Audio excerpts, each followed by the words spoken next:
Hello, everyone. I see everyone joining us. It's so lovely to have you. Welcome to How to Build a Successful Cannabis Startup. And we're doing a fireside chat and AMA and Ask Me Anything with Kim Kovacs. Hi, Kim. Lovely to have you here today. Hi, Rachel. Such a pleasure. Thank you. Thanks for joining us. So first of all, we have a very global audience. So I'd love to hear in the chat where you're joining us from. I know that I'm calling in from the Bay Area, from Northern California. Oh, Brazil, Tulsa, welcome. It's so exciting to see everyone here.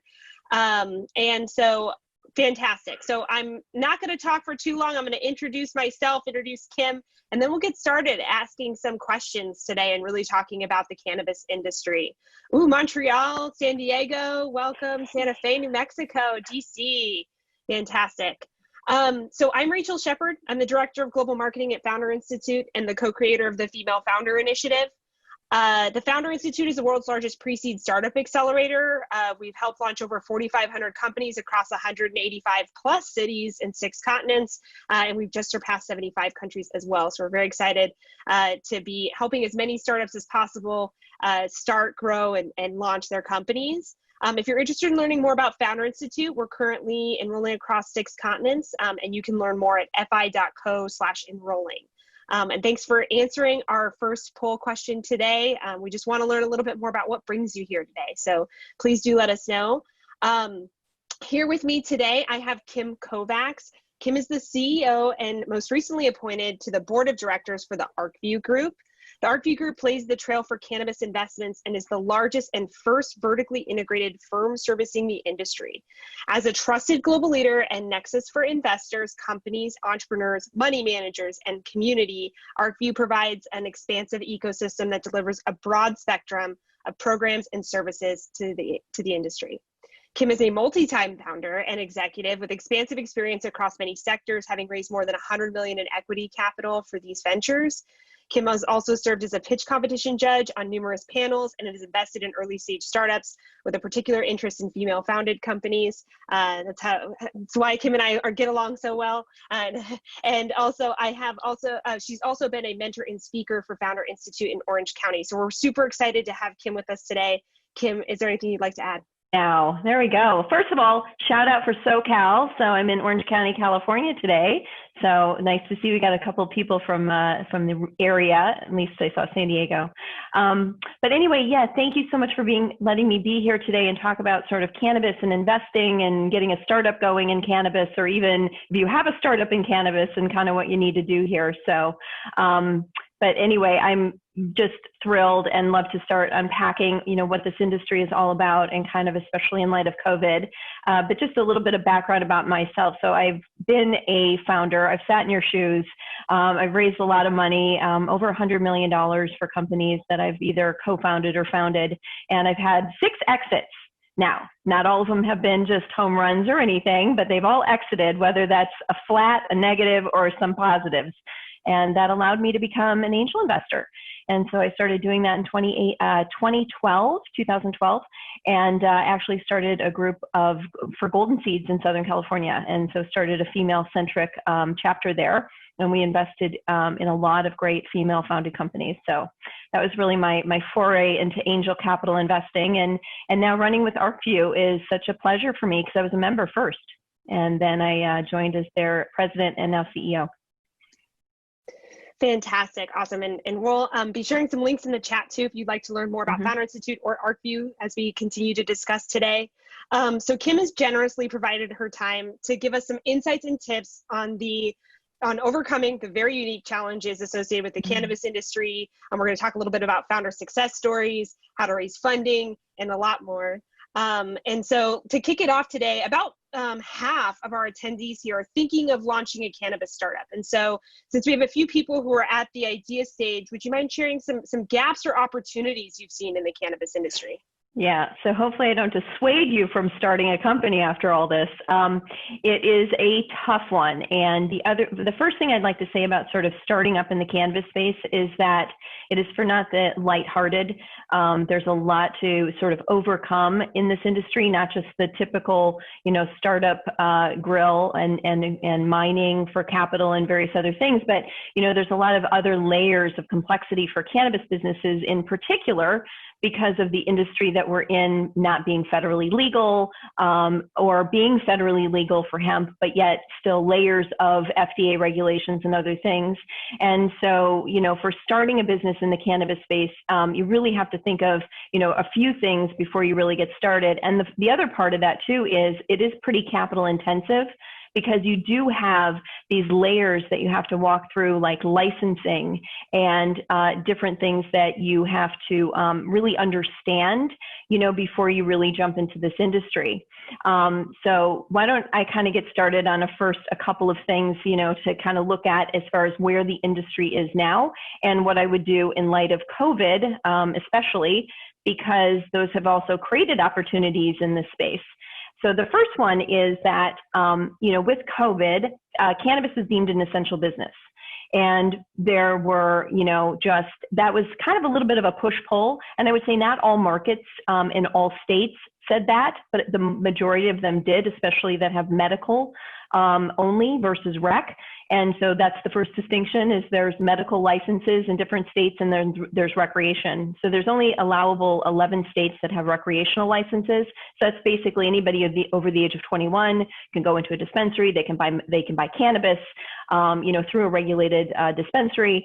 And then the medical side is you have to have a medical card for certain types of conditions, and you have to really understand in those various states what those conditions are, because that will also limit the types of products that you can have and the different types of distribution that you can have. So for example, some states with medical don't allow delivery, okay? So all of that is kind of going on now with cannabis being deemed essential, but now we've got COVID, right? And so one of the things that has really popped up, I'd say, and really now front and center is delivery. So anything that has to do with delivery or touchless technologies is really, really hot right now in the industry because of the reasons that we don't want to touch each other. We don't want to come in within 6 feet of each other, but yet cannabis is an essential thing. It helps with a lot of conditions like anxiety and stress in various ways. And people may not want to drink, during this time of COVID, but they can certainly get some relief from some of these things through cannabis. And so, having the ability to do deliveries or having, products or technologies that allow you to have that commerce and to be able to do things that don't require touching of cash, and or, interacting with a bud tender or somebody, in a close proximity. And so some of these really interesting kiosk technologies, telemedicine has taken a new resurgence. Data is so important right now in the cannabis space. I cannot emphasize that enough. And so for any of you starting companies in any of those kind of areas, I would say absolutely. The other one is the types of cannabis products. And so what we've seen over this last first, I'd say quarter, now half year, is that edibles have surpassed flower as an accelerated growth opportunity. So think about it, right? I mean, COVID is a respiratory issue. And so we've seen a sort of a decrease in vaping products, and we've seen a decrease in sort of flower and people wanting to smoke versus people wanting to ingest or take an edible.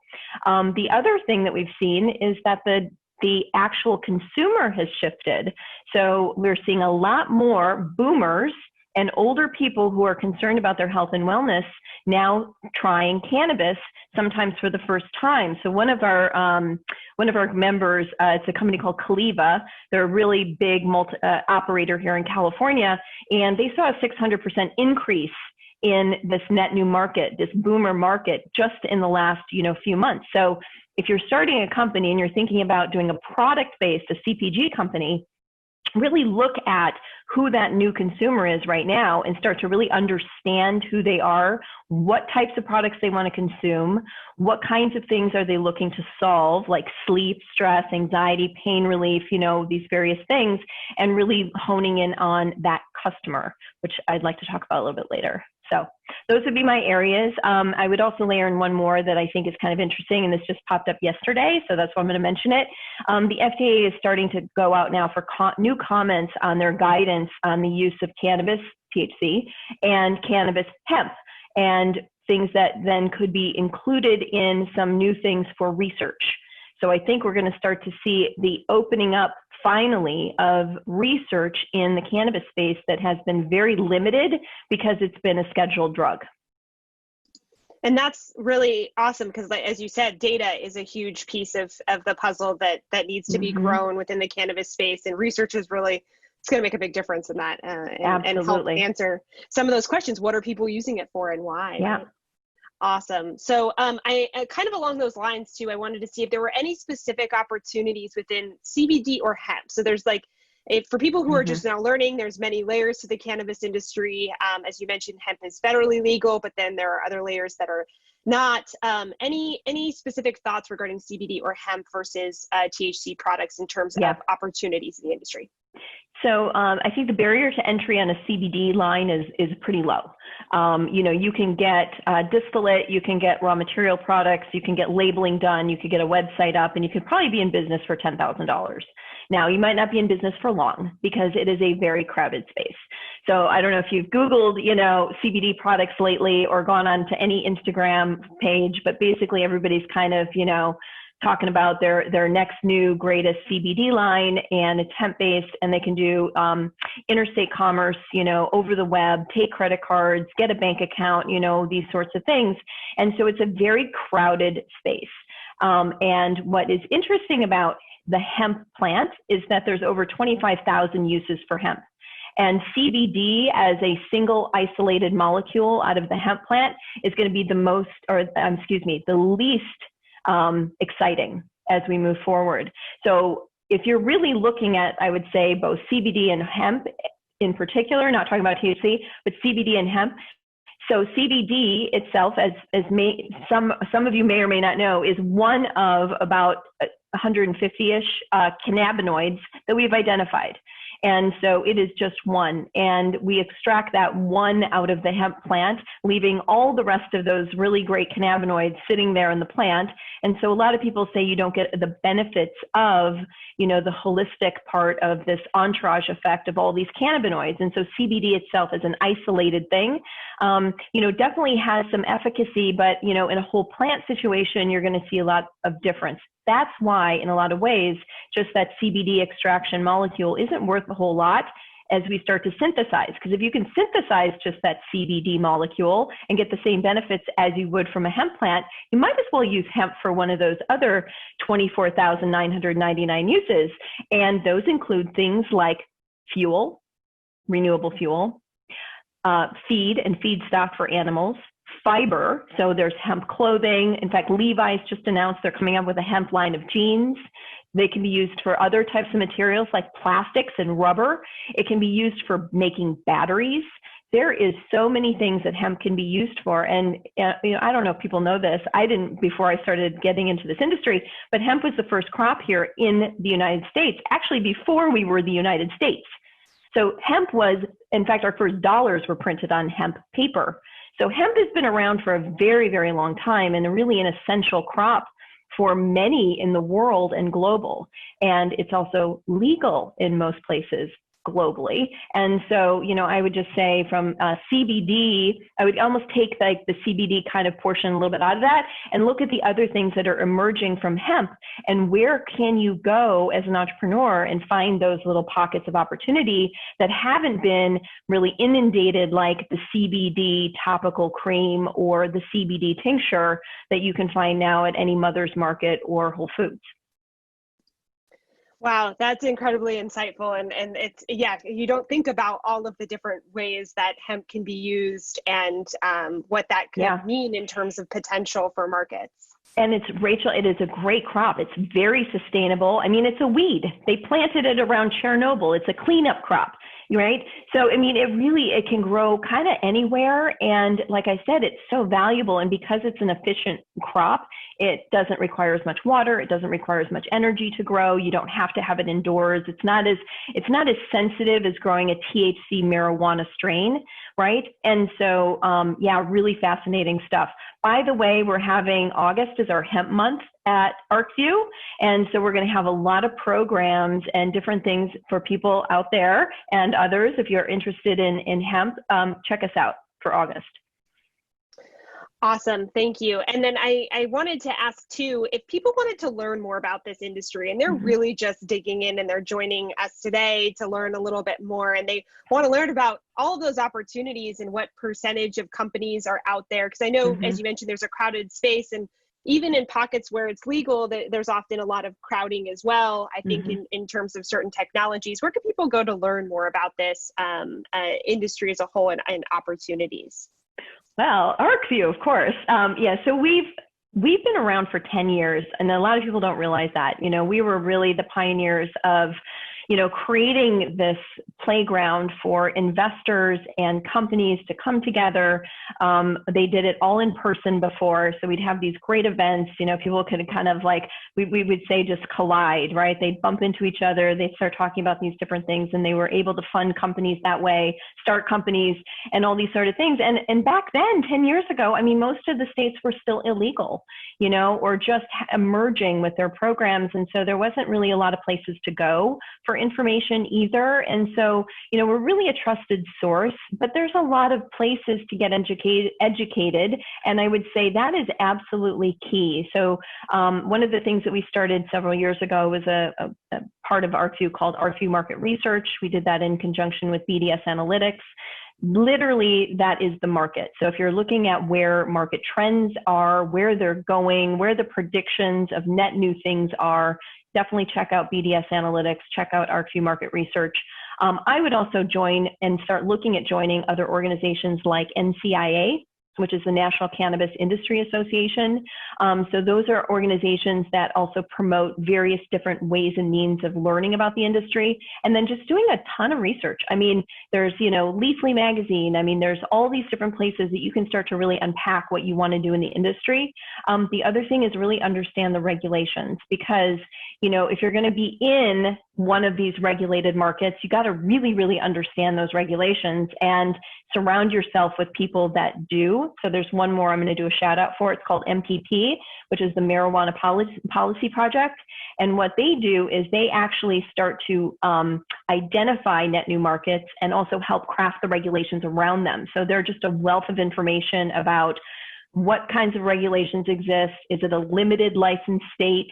Is it, you know, all these different things? So let's say you're in Florida and you want to get into the industry, you know, go to MPP, see what's going on in Florida, understand who the players are, and then join NCIA so you can connect with those players, and then get on Arcview's discovery platform so you can learn what we're going to ask you in those tough questions and being able to set up your cannabis business.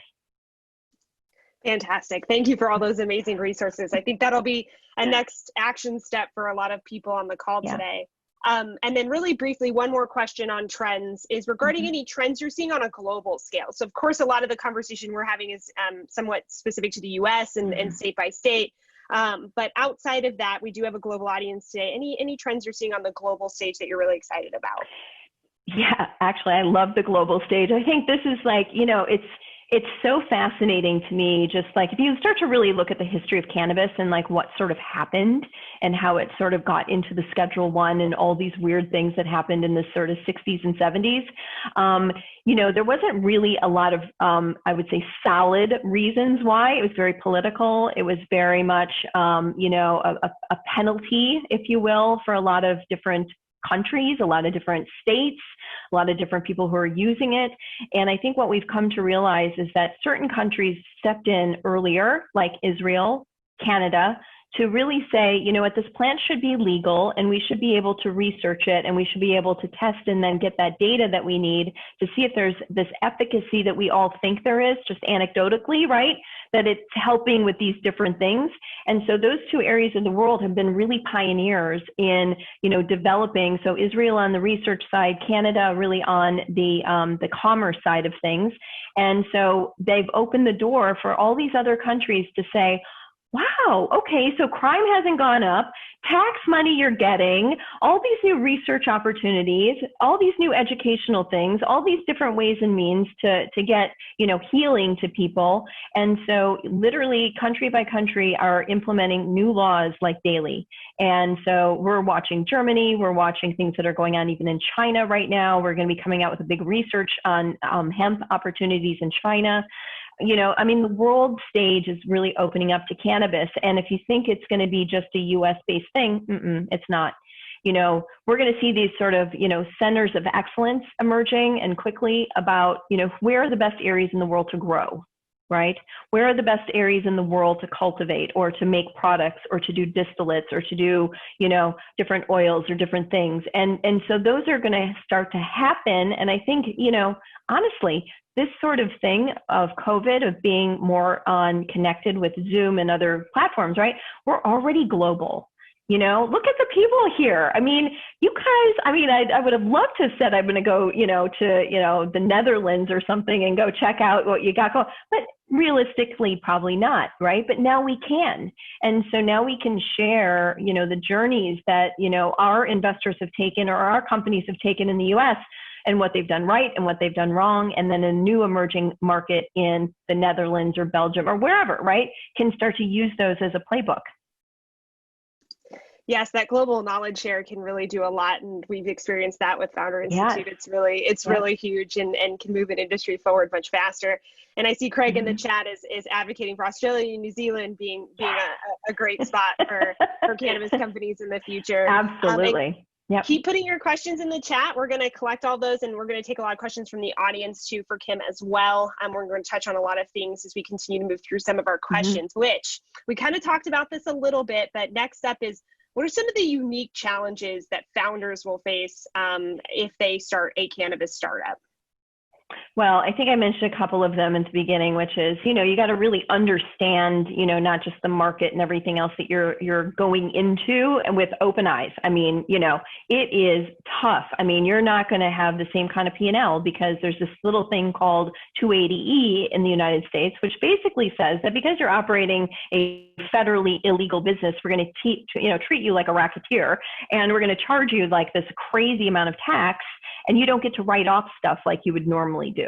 Okay. And so there's things like that. There's things like insurance and compliance and, all these different things that you really have to really understand that are different than starting, a baby food company or a SaaS platform for, doing, certain kinds of things. So you have to really understand those differences and nuances that just being in the cannabis industry creates, or you have to overcome. That's number one. Number two is, I would say that the industry itself did a little bit of a disservice to ourselves.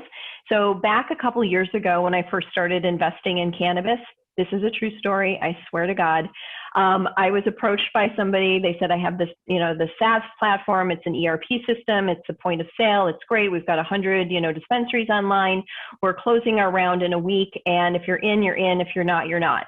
And I said, well, do you have a due diligence room? Can you share with me your term sheet? Do you have your deal docs? We don't have any of that. If you want to write a check for, $25,000, we'll take your money. That was it. I'm not kidding. There was no other. It was like, take it or leave it. And as a sophisticated investor, first of all, we don't like being told that.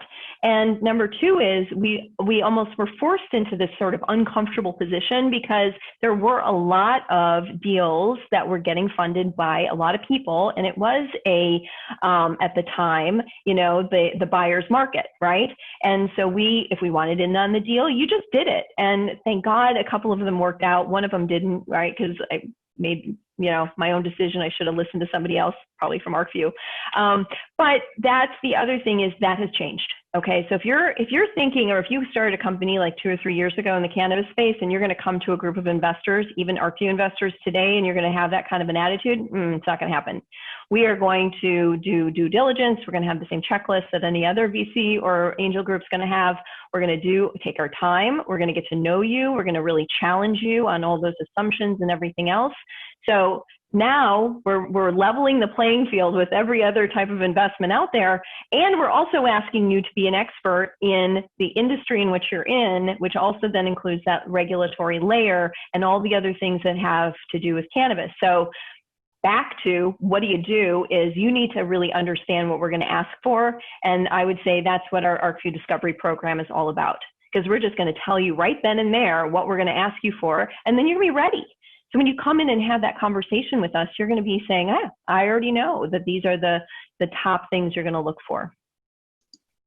Yes, that's so true. And knowing your industry well is not just a cannabis specific thing too. If you're going to talk about it, newer sophisticated technologies, you better be able to defend those. And we talk about that a lot at Founder Institute, meaning if you're going to throw out the word machine learning, do you know how machine learning works and the true background of that technology, and also how it's critical to your business as well. So yeah, that's a great piece of advice. Well, and let me add on the other side of that too, is you can't just say, I know cannabis, right? So if you're coming in with like something like machine learning, for example, and you say, hey, I'm doing machine learning for, cannabis strains and maybe some other things, and you know cannabis, but you don't know what machine learning is, we're going to double hit you on that one, because we want you to know about both.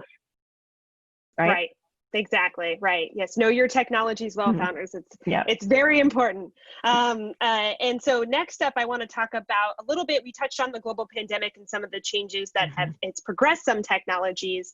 But on the other side of this, do you see the progressions that we've seen so far in this growing use case having an effect on legislation as it pertains to the US on the other side of the pandemic? Oh, yes. I call it your get out of jail free card for your regulators and your legislators. So, we've had a lot of sort of cannabis or pro-cannabis, regulations that have been floating around. They've been on the books. It's a very political debate. It gets into the morality of cannabis, which it shouldn't, but it has. And so, we've had these out there for a while. I'll point to two in particular that I think are important to note here. One is the Safe Banking Act. And so what the Safe Banking Act does is it basically says, okay, cannabis is still and I'm talking about THC now, not hemp, but cannabis, THC, is still federally illegal. However, we're going to allow banks to operate as if it weren't, so long as they do the know your customer and they, follow a certain protocol. But we're not going to hold the bank then accountable for working in an illegal space, and we're going to give them that cover. Number one. Number two is we're also going to protect investors who are investing in that space for that reach back, which some investors really are afraid of. Now, it's never happened. I don't know of one case of an investor getting all their money taken away because they invested in a cannabis space, a legal, state legal cannabis business. So those two things would be then covered under the Safe Banking Act. The best part about it is if you talk to the people who have been opposing this, they're now actually in favor of it. And the reason they're in favor of it is because cash is dirty. Cash can carry COVID, right? And if you could remove that cash element off of the cannabis industry by swapping it out with the Safe Banking Act, oh my God, you're a hero, right? And you don't have to be in the morality position. You can go back and just say, well, it just makes sense because it's safe, right? So that's a great thing for cannabis right now. The second one I'm going to mention is sort of this interstate commerce. So there are, again, not pushing for federal legalization, but there are different governors getting together right now. And I think we've empowered the governors to make some decisions where maybe before they were a little reluctant. Now they're like, I can make decisions.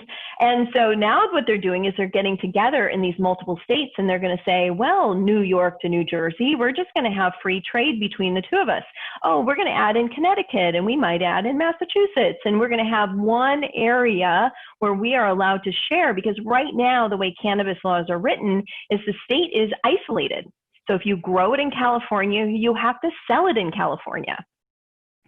Well, Oregon's not too happy about that, right? Because they grow a lot of cannabis and their consumption numbers aren't as big as California. Would they like to sell to California? Oh, hell yeah, they would, right? And so by putting these sort of interstate opportunities together and for states to kind of band together and work together, that creates a bigger marketplace for cannabis overall. So I think there's some really good opportunities on the regulatory side. And then I will add in one more because it's kind of near and dear to my heart. So there's a little city over here called Anaheim. It's the happiest place on earth because that's where Disneyland is. Well, however, Disneyland is not open right now. And so the city of Anaheim is hurting big time for tax dollars, right? You think about how much money, Disneyland makes for the city of Irvine, it's a lot. And being closed, they're not getting anything. And so they're looking at their neighbor just south of them, which is Santa Ana, that has legal cannabis. And so these municipalities are going, oh, wow, we could start filling in tax dollars here, right? We could start really, filling back up all the losses we've had for the last 4 months, 5 months under COVID with allowing cannabis businesses now to be in our municipality. All of the cities basically have this on the docket.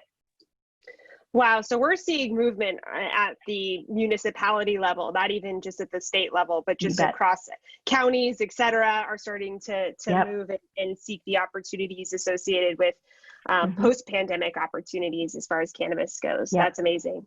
One of the things I want to talk about too is, Kim, I know you've done a lot of work for minority founders in the cannabis industry. And so I wanted to really open it up for conversation about how does Arcview seek social justice and equity, especially for communities of color and those most affected by the war on drugs? This is a very important topic. Very important topics. And, for us especially, like I said, we have been around for 10 years. Our co-founder, Steve D'Angelo, is a gentleman of color. And he literally, has fought tirelessly and will continue for social justice and social equity in the space. He's got an initiative right now that's different from Arcview, but we're supporting 100%, called the Last Prisoner Project. And so this is really addressing the criminality of cannabis and people who were incarcerated under, prior rules and regulations, but they're literally serving life sentences for what we would now call a legal amount of marijuana. And it's just, it's a travesty. The prisons are already overfilled with people, and here are people who have been serving these times out for things that they were only, smoking pot and for their own consumption. And so that's a really big one. And he's been working on that now for several years, and we are a big supporter of that. But cannabis, as a newly minted regulated business, one of the things that we thought was extremely important, and by the way, our cannabis, our members of Arcview have funded over $3 million into these sorts of initiatives, is to create social justice and social equity programs. And I'll be the first one to say they're not perfect. They're not all working, but it's a step in the right direction. And what this does is really say that licensing, so someone who's going to get a license in a certain area, they're going to go first to somebody who's been most impacted on the war on drugs. So either they've been incarcerated, a family member's been incarcerated, and so those license applicants kind of go to the top of the list. Now, again, it's not perfect. Does it work the way we want it to? No, but it's a step in the right direction, and we want to continue to not throw the baby out with the bathwater, right? But we want to make it better, and we want to learn from what we've done and make those now changes into the next regulated market so that we can continue to advance that. So if you look at states like Illinois, Massachusetts is redoing some things. Arizona might be coming online here, in the next year. They're all looking at what worked well and what hasn't, and how can we make it better. So that's kind of the industry. Specifically for Arcview, we have an advocacy statement that we've been living by and are now doubling down on to make sure that we have access to capital, and we also have those who have capital in the minority space in our country making this available. So we're offering, and we've done this already, memberships to anyone of color or that is actively investing in the space, become a free member of Arcview. That's part of our thing. And we want to be able to fund companies that have, diverse teams, that address, the social issues of today and really promoting that through. And I had a delightful conversation with this gentleman, Brandon, who's on the board of a company that we really do support well, which is called the MCBA, Minority Cannabis Business Association. And he's got a startup company, and he literally knocked it out of the park yesterday during our investor grouping and our membership meeting. And just, it is so great to be able to come back to this sort of an industry, right, that was illegal and really affected people in major ways and in their families, and being able to come back and say, we're here and let's make this an economic win too. Yes, and it's really amazing to hear that Arcview is doing things on the systematic level in terms of access to licensing and capital, in addition to offering opportunities within your network. Absolutely. Rachel, I'll say this, 0.0003 zeros plus a 6% of venture or angel go to African American women. We've got Women's Investor Network. We want to change that dramatically. We want women to support and fund other women, all across the world. I mean, that's really, that's one of the initiatives that we have at Arcview, but it's not going to change if we don't fund these companies. That's it. We got to put capital to work.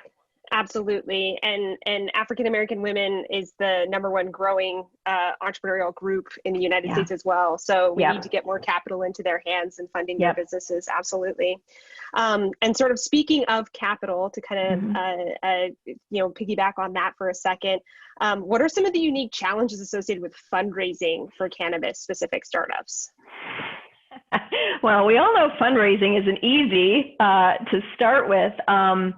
I think #1 is there's a limited number of funds that are in this space. You can't go, walk into a traditional venture firm and see on their list of companies that they're funding their cannabis sector, at least not yet. But what I can say is they're starting to come into this industry, and we're creating this new playbook. Like I said, the due diligence checklist now matches what they're going to be looking for to encourage them to do that. So there are some funds that are in this industry. A lot of it really, though, is still back to sort of who and networking and finding the people who are taking, sort of those early bets in cannabis. Because we're still early. I mean, let's be honest. I mean, we still have a long, industry in front of us. But to me, that really is the key part of this, is really networking and finding those people who are looking to then invest. And if they're not ready to do it on their own, then you have, as a founder, a resource to throw them to, which is us. And why don't you say, hey, I've got this great cannabis startup. I know you haven't invested in cannabis before. You're a great investor. Why don't you go over to Arcview, and they can help you on this playbook of things to look at and get some mentorship and some camaraderie there, and learn how to become a cannabis investor, and then come back to me, right?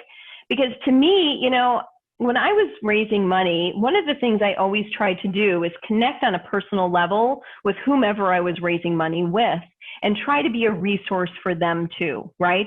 And trying to be a thought leader in the space. So if you're really going to take the dive into cannabis and really make it happen, then be a thought leader on all these things. And every conversation you have could be helping someone get more education or more knowledge about the space, so they can make those good investment decisions, right? And so, that's a few of those. The other one is you have to get really creative, and you have to be extremely capital efficient right now, because cannabis is not an inexpensive thing to do. So I would say that if you're thinking you're going to start a company and then start making revenue, like that $10,000 CBD example I gave you, you're going to make some money, but you're not going to get enough to sustain it, nor are you going to really get the platform ready to go for that next big round. So really think through that very carefully. And I would just say, start aligning with us, and really seeing where, what we look for, and like at what stage we start funding. Right, that's important for growing the whole industry, right? Because if there aren't as many opportunities to get angel investment or crowdfunding or these things that help founders bridge the gap between getting started, bootstrapping, and seed, that space needs to grow in order to get more capital into the hands of founders, right? Absolutely. And we want to give the confidence to those people that who want to get into cannabis, right? So let's surround them with people who have and make them a winner in this too. Yeah. Absolutely.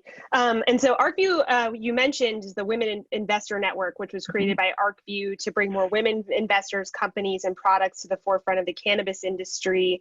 What unique challenges do you think WIN addresses as far as investment goes? So I'd say there's kind of three things that, WIN is focused on. And first of all, we're redefining what investor network means. It isn't just about being an investor. So our WIN members are companies. They are men and women. They are people who are interested really in advancing the opportunities for women in this industry generally, and then specifically bringing products that women would tend to align with. And that's not just CPG products, but the other ones in the other spaces that I mentioned, research and doing different things. I mean, like one of the things I'm really kind of focusing in on are some like, Alzheimer's studies and various other things that can be then done with cannabis and women especially. So, how do we start to look at these different products? We call them products with purpose. And so those are the things that we're supporting in WIN. And what this is and it's really interesting. It started a couple of years ago. So Bobby Paley, shout out to one of my WIN members. So she and Gene Sullivan started WIN several years ago. And they basically had this little idea of, hey, let's get a breakfast or lunch at one of the Arcview events and invite the women, right?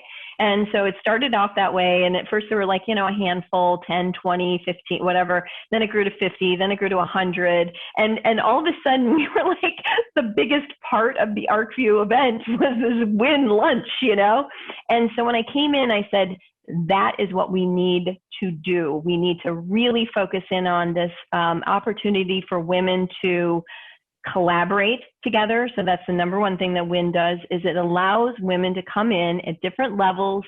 I know nothing, I know a lot. Let's collaborate together. Let's really build a network so that we can support each other as we start to get to that end goal. It gives us access to capital. And it also, like I said, promotes these products that have purpose. Women, we have a very powerful thing in our purses. Well, when we can carry them around, I haven't carried a purse in like 3 months, but our pocketbook, right? We spend a lot of money on different things, especially for the household. In fact, we spend about 95% of all household, including, healthcare products and everything, are chosen and selected by the women of the household. And so that's a lot of power.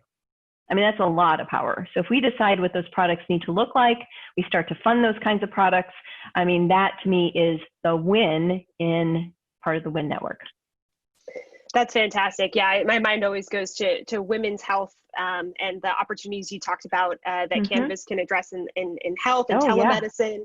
And so much is women's sexual health. I mean, we finally are now opening up conversations around this. And, the fact that women, we weren't part of, FDA studies and approvals for a lot of medications that we use every single day, including Ambien to go to sleep, we weren't in that study. Wow. Yeah. And that's caused some problems for women as we've been prescribed things over the years. And yeah, there's a lot to be discovered and there's a lot of opportunities, kind of circling back to what we talked about in the beginning in the space for women. And so a couple questions about standing out as a founder. So cannabis in some places can be somewhat of a crowded space, specifically as an investor, and you've had your investor hat on many times. How can a founder stand out, or how can a company stand out? What are some things you look for before you make an investment? So, I've actually switched that around a little bit. I used to be, like I said, really into maybe I haven't. Let me think about it. I don't think I've actually switched it too much. To me, the number one thing is the customer. I want to know that your customer better than like your best friend. Because to me, if you really understand who your customer is and what they're looking for, what's their buying behavior, what are their psychographics in addition to their demographics, to me, that is really, really critical, because cannabis is personal. Now, no matter what you think and who you talk to and everything else, the cannabis consumer is buying it for a personal reason. Now, it could be to get stoned. It could be to help with fibromyalgia. It could be all kinds of different reasons. But if you understand who your core customer is and who you're going after, then to me, that's what I would like to unpack with you. And that's what I'm going to challenge you on. And so the more you know about your customer before you walk in and talk to me, I'm going to just speak for myself because, I mean, we've got 600 members, so they're all going to have their own little take on this. But, you know, that's really important. And like I said at the beginning, the customer in the cannabis space is changing. And it's changing dramatically, you know. So if you come back to me with the big purple dragon daddy, you know, flower thing and say, this is what I'm going to come out with, I'm going to be like, well, why? You know, flowers on the decline and, you know, these kinds of brands are doing better. And, you know, so I'm going to know more about the space than you do and about a potential customer. So that's one. The second one is competition always is like one of the things that I look at and I'm like, do you really understand who your competition is? And a lot of times in cannabis, it isn't who you think it is. It could be the stigma. It could be the fact that they are taking Ambien and their doctor prescribed it. And if I'm not wearing a white coat, I'm not going to listen to you. There's a lot of different things about competition. And so when you come and say, you know, number one, I don't have any competition, then I'm going to say, you know, bullshit. And then I'm going to say, or if you tell me if you're a tech company and your competitor is Google, I'm also going to say bullshit, right? So you have to really understand. And the power that we have today is I can go and find all these companies that were just funded yesterday on TechCrunch. And I can say, well, so-and-so just got, you know, $500,000 from this angel group, and they seem to be a similar company to you. That's a competitor. You need to know who those people are. And so those are a couple of things. And I don't know if they're any different than they are in other industries. I think, again, with the layer of cannabis is that you have to understand that. And then I'd say the third thing is really understanding not just the regulated market that you're in, but the restrictions that you have in that marketplace, right? So if you're doing a CPG product, you know, there's packaging requirements, there's tamper resistance, there's, you know, marketing to, you know, anyone under the age of 21 and the different platforms and the disclosures that you have to do. So you have to be really aware and, you know, address those things too. Fantastic. And I want to get into some questions from the chat that are popping up as well. And Varun had a follow-up question on this in terms of differentiating from other cannabis companies with your brand awareness across customer segments. Anything specific there that you'd recommend to Varun? You know, that's going to be a really, and, you know, they've been trying a lot of different things. A lot of brands have, you know, they've come up with different types of form factors and different types of, you know, influencer marketing and Instagram. And, you know, because you can't really do Google ads and search and things like this yet with the THC-based product. I'm not talking about CBD. So for a THC-based product. So if you want to be in a differentiating position, I would look at where those white spaces are and also where the trends are going. Like I said, edibles are really on the rise right now. But do you really want another gummy company? Meh. So we're seeing really interesting things. I'm seeing artisanal chocolates. I'm doing a review of a company right now that's doing some really cool vinegar and olive oils and different things to cook with because cannabis and cooking is really starting to take off. Beverages are getting some really interesting attention right now because, you know, you think about how we socialize, right? When we want to unwind, we have a glass of wine, we have a beer, we have something in our hands that we're consuming with somebody else, right? And the other thing that's interesting with cannabis used to be a shareable, okay? So cannabis, when it was first like, you know, you'd pass a joint around and that was like the culture. You'd share, you know, whatever you were having with someone else. And with COVID, we're not doing that anymore. We're not sharing. Okay. This is now mine. So I'm not going to share that with you, nor do I want to take something that you've already, you know, put close to your face. No more sharing. No more sharing, right? So let's take sharing off the table. So where then would you start to really differentiate yourself? So let's say you are in, you know, this cannabis space, you're going to be doing an edible, maybe looking at some beverages or other products around that beverage category, you know, that could be a white space that you could do and then really, really unpack that customer. Fantastic. That's great advice. And then John also had a question from the chat. He said, in terms of software for the industry, what are some of the big players or opportunities in your opinion? That's a great one. In fact, I just had a debate. There's a company that presented just the other day called Spring Big, and they're doing really, really well right now. And they've got a very high valuation too as a result because of their growth. as far as software is concerned, I would really look again at where the industry is and where it's going, and not just solving the problem of today. So there's been a lot of what I would call sort of quick solutions to fix things because the big players weren't in it. Microsoft's not in it, all the big, ERP systems, they haven't really, stuck their toe into cannabis yet. But when they do, what are they going to do? Are they going to build or are they going to buy, right? That's the usual question that a big company is going to ask. In some cases, they're going to buy, and they're going to buy because you have, a lot of customers, or you have a unique process.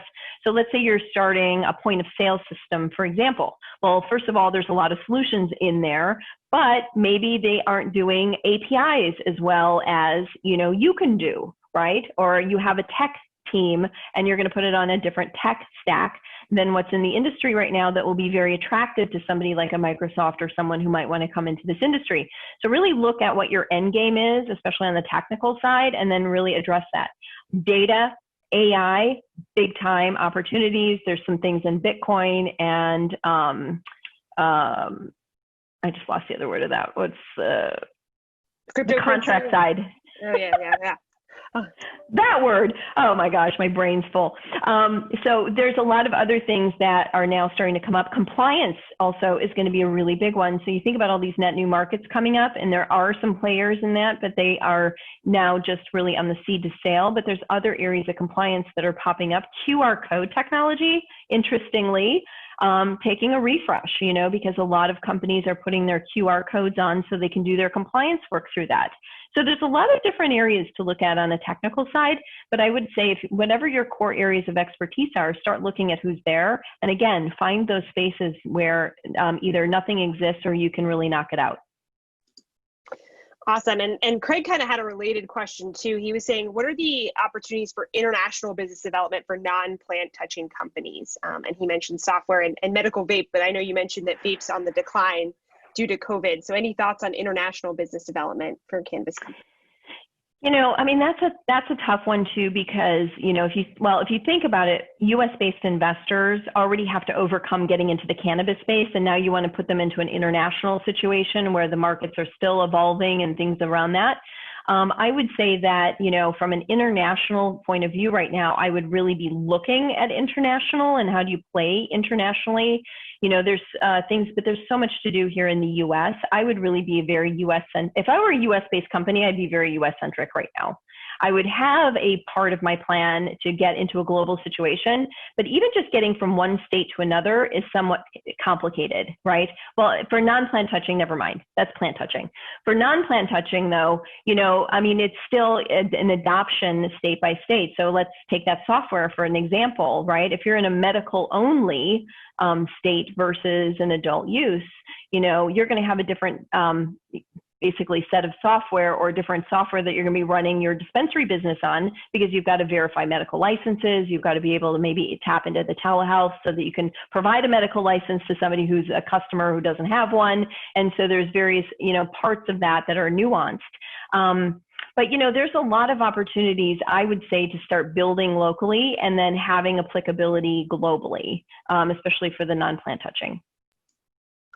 Love that. And sort of related to, yes, I think that's very helpful. And hopefully that answered your question, Craig. And then question kind of related regarding the FDA. Mike wants to know, the FDA seems to be going back and forth on needing approval for products. Should I wait, or should I go ahead and start my business and get started? So kind of along the lines of being US focused. What are your thoughts on that? Yeah, that's a tough one, especially in the hemp side, right? Because the FDA has not come out one way or another about allowance in food. Well, as of right now, they're like, no. So you can't technically, include a CBD only brand and use it and ingest it. I know people are. I know they're doing it as an e-com kind of a platform and play. Keep in mind that's not illegal. That's technically not legal, because you'd have to find the pockets of areas where, the FDA has relinquished something to the state side. Topicals, free reign. So if you want to start out with topicals, and a lot of companies are doing that, they're building their brand based on a topical, and then being able then to move that quickly into, an ingestible when the FDA comes back around. we're not sure. I mean, that's the hard part, is there's precedent that the FDA has already done with the cannabis, with CBD, and making that a drug.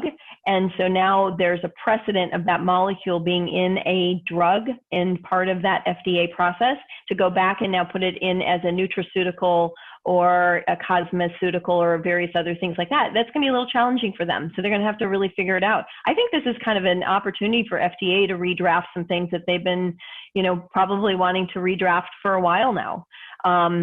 But, you know, it's, I can't really say whether or not you should start, because, you know, there's a lot of other opportunities in the regulated, state regulated space where you can come in and start making money, right? And start really developing products and doing it under the state regulations versus the federal.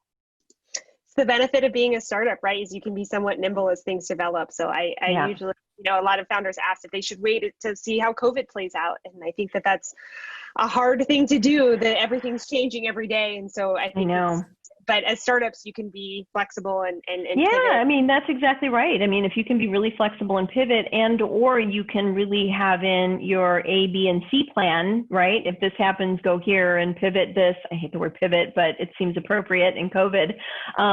You know, we don't expect anybody to have all the answers on where this is going to go, but things could happen quickly, right? I mean, let's say the states open up, right? Or the Safe Banking Act opens up, right?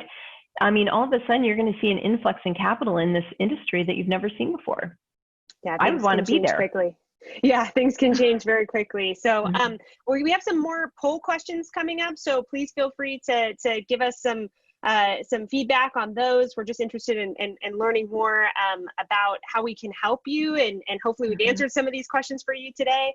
And so a couple more things. Ashley wanted to know, what tips do you have for success in the delivery business space? So we talked about that being a new opportunity with COVID.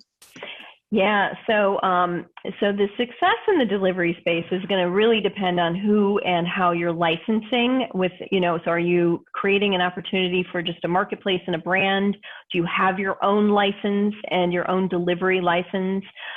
We found that the more successful companies seem to have their own license. Ease is a really good example. So they were one of our earlier companies that we invested in, or our members did, at Arcview. And, you know, they've been pivoting, and they've been having to really think about where they play, because the regulations in California in particular, you can't do like rev share unless you have a license. So they have to do a technology fee, and there's like different ways that they've been able to work through it. But, you know, the sticky factor is owning the customer. And therefore, if you can tap into getting a license, or working with somebody really closely, or maybe even merging in with someone who has a license with the delivery side, I think it's great. What's nice about the delivery right now is that, yes, there are still people who need it in 20, 30 minutes, but really with the net new customer, you can actually do scheduled deliveries and have them be longer term, like hours out. And I think that's great, because that gives you a lot of opportunity to maximize your delivery scheduling around, right? As opposed to, you know, it's called the traveling salesman problem, right? You don't want to send your salesperson here and then way over here and then back over here again, because that's not efficient. So if you can build up your delivery schedules in advance and being able to hit them then sequentially, you're in a great place. So technology solutions that can do that are going to be really hot, and there's a few companies that are working towards that, but I think that's still a fairly green space right now. And then also cart size. So if you think about, you know, incentivizing people to add into their cart, they're actually buying more than they used to. So the cart size used to be around $50, $60, $70 for a delivery. Now it's up into the hundreds and almost $200 a cart size. And so there's a lot of add-ons that you can do with that cart size that I think are really cool. Amazing. And those are some great ideas. And also, we have a few minutes left, so we're going to take a few more questions and try to get through some as best we can. So David said, Kim, what are your thoughts on growers and manufacturers as customers? Specifically, we're working on an autonomous greenhouse bot that uses AI and machine learning to navigate the greenhouse and identify various plant illnesses, stimulate yield, and environmental sensors. Oh my gosh, is his name David? So the one thing I don't know about is grow.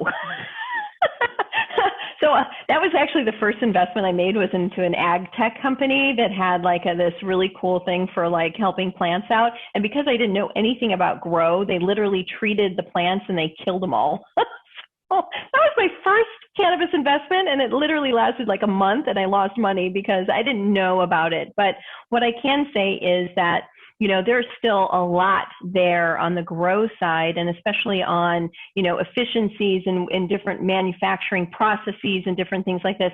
What I would say to you is reach out, and Laura can either put her email in there, or we can get you connected with some people within the Arcview community who know way more about this than I do. And we actually have one of our partners, one of our company's members is doing a tour, and it's Dark Heart, and we're going to kind of get behind the scenes. So honestly, come and see that tour, and being able to connect with them directly afterward, and they can probably answer a lot of great questions for you. Fantastic. And okay, we're going to take one more question from the crowd, and then we'll wrap it up for the day. So Megan wanted to know, how can one move forward with an edible product line and find reputable sources? So if you're interested in getting into that edible growth that's happening, how can you go about doing that and finding the best people to work with? So the best people are the best products. You mean as far as like sourcing, good cannabis stock? Mm-hmm. Again, that's kind of a little bit on the growth side. There's a lot of people who are really pointing to vertical integrations right now. So if you're an edible company, owning a little bit more of the supply chain, right? So that you can control that stock.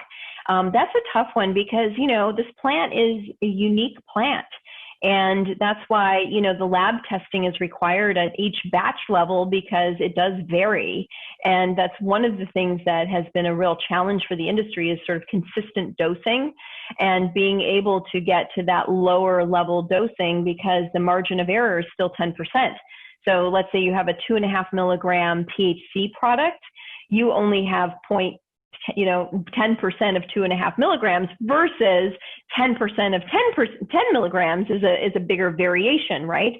And so getting to these lower microdosing, they call it, areas, but that's where the customers are, And so if you really also look at ways and means of doing edibles and technologies, if you can get to those lower microdosing, consistent levels of execution on the manufacturing side, I think you've got a great opportunity, to address that net new market. But back to the consistency in supply and sourcing, again, I would look at things like who's on the NCIA membership list. What companies are producing for other edibles in the industry, or maybe even looking at a manufacturing partner if you aren't one and you just have a good edible brand. Go to one of the really top-notch manufacturing partners that are out there, and they will help you also connect with those great suppliers. A friend of mine, she runs a company called Kikoko Tea, and that's one of the things they've done really, really well, is to be able to lock down their supply. So maybe a win membership for you, and connecting to Jen and being part of that network. That's kind of where you can ask these questions and really find the best people to help you. Fantastic. Well, Kim, I want to thank you. You've been a wealth of knowledge for everyone on the webinar today. There was lots of exciting questions and conversation happening. I think a lot of founders got a chance to connect with other founders in the industry, which is we're really grateful for. That's what we're here to do. If you're interested in learning more about Kim and what they do at Arcview, you can go to arcviewaccess.com, and we put several other links in the chat regarding the specific support they give for founders, and also WIN, the Women Investor Network, because there was a lot of interest in that based on the poll results, and which was very exciting.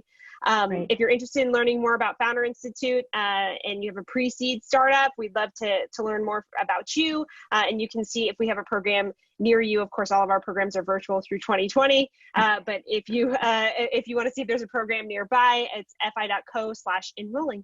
And thank you, Kim. Thank you so much for being here with us today. Thank you. What a great organization you guys have. I just got to tell you. So thanks so much. That's amazing. Everyone have a great day. Bye-bye. See ya. Bye.